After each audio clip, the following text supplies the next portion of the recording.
అందరికీ నమస్తే అండి. Good morning. నా పేరు బెనర్జీ. మన ఛానల్‌లో @నా ఆంధ్ర. కంటెంట్ నచ్చితే లైక్ చేయండి, షేర్ చేయండి, సబ్స్క్రైబ్ చేయండి. ఈరోజు పేపర్‌లో చాలా ముఖ్యమైన విషయాలు ఇచ్చారు. అవేంటో ఒకసారి చూద్దాం.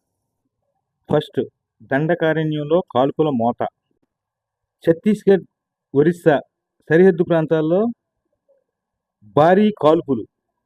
16 మంది నక్సల్స్ కాల్చివేత. దీనిలో అలిపిరి సూత్రధారి చలపతి కూడా ఉన్నారు. అదేనండి, అలిపిరి అంటే మన బాబు గారిని, చంద్రబాబు గారిని లేపేద్దామనుకుని ప్లాన్ వేసాడు కదా, అందులో ఈయనే చలపతి. పైన క్యాప్ పెట్టుకున్నట్టు చూసారా, ఆయనే. ఈ చలపతి కూడా ఉన్నాడంటే, ఆయన కూడా లేపేశారు. ఈ నక్సలైట్ల మీద మాత్రం సెంట్రల్ గవర్నమెంట్ ఉక్కుపాదం మోపుతుంది. ఎక్కడ దొరికితే అక్కడ వేసేస్తున్నారు.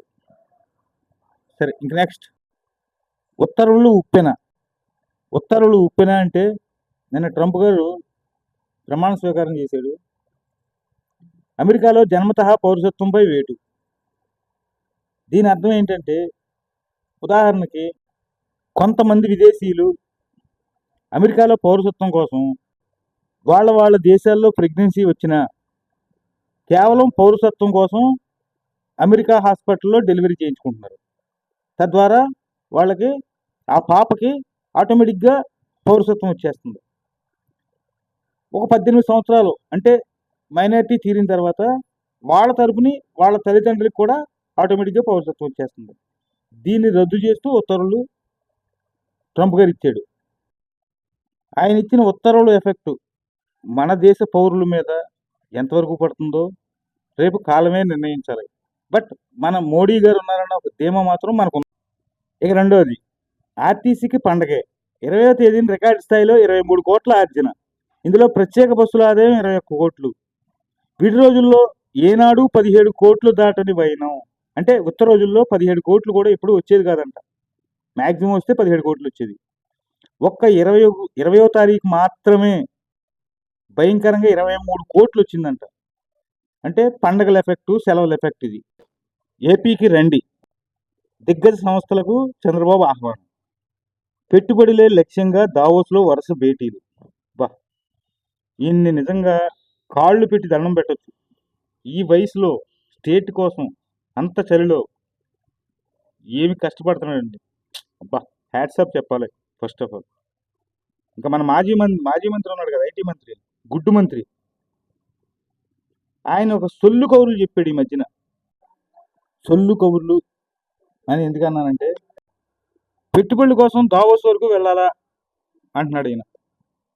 దావోస్ వరకు వెళ్ళొద్దయ్యా, ఏపీని మీ అన్నకే మీరు పనిచేసుకోండి, మీరే పెట్టుబడులు పెట్టండి, జనాలకి ఏదో కొద్ది ముష్టాడేయండి, వాళ్ళు నోరు మూసుకుని వాళ్ళే ఉంటారు, మిగిలిన మొత్తం దోసేయండి. మీరు మీ ఏడుపులు ఆపనంత కాలం, మీ బతుకులు మారినంత కాలం ఇంతే మీ జీవితం. లైఫ్లో మీరు రారు, మీ పార్టీ అస్సలు రాదు. జనసేనకు ఈసీ గుర్తింపు. ఇంకా ఆయనకి గుర్తులు మారవు.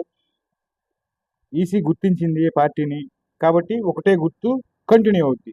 ఇంకా జనసేన కానీ, జనసేన అభిమానులు కానీ, జన సైనికులు కానీ, వీర మహిళలు కానీ అంతా హ్యాపీగా ఫీల్ అవ్వచ్చు.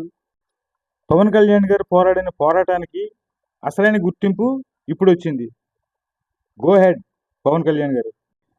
ఇంకా నెక్స్ట్, ఇందాక గుడ్డు మంత్రి గురించి చెప్పుకున్నాం కదా, ఆయన ప్లేస్లో మన లోకేష్ గారు వచ్చాడు. మంత్రి అంటే ఎలా ఉండాలి, ఐటీ శాఖ మంత్రి అయితే ముఖ్యంగా ఎలా ఉండాలి, ఈయన నిరూపించాడు. పెట్టుబడులకు రాష్ట్రం సానుకూలం అంటే, మా రాష్ట్రంలో పెట్టుబడులు పెడితే మీకు సానుకూలంగా వ్యవహరిస్తాం అని చెప్పి భరోసా ఇచ్చాడు. అంతేకాకుండా మెట్టల్ గ్రూప్ చైర్మన్ లక్ష్మీ మెట్టల్కి ఒక ప్రతిపాదన చేశాడు ఆయన. భామనపాడును పెట్రోకెమికల్ హబ్గా మారుతాం, దయచేసి సహకరించండి, వచ్చి మా స్టేట్లో పెట్టుబడులు పెట్టండి అని ఆహ్వానించారు.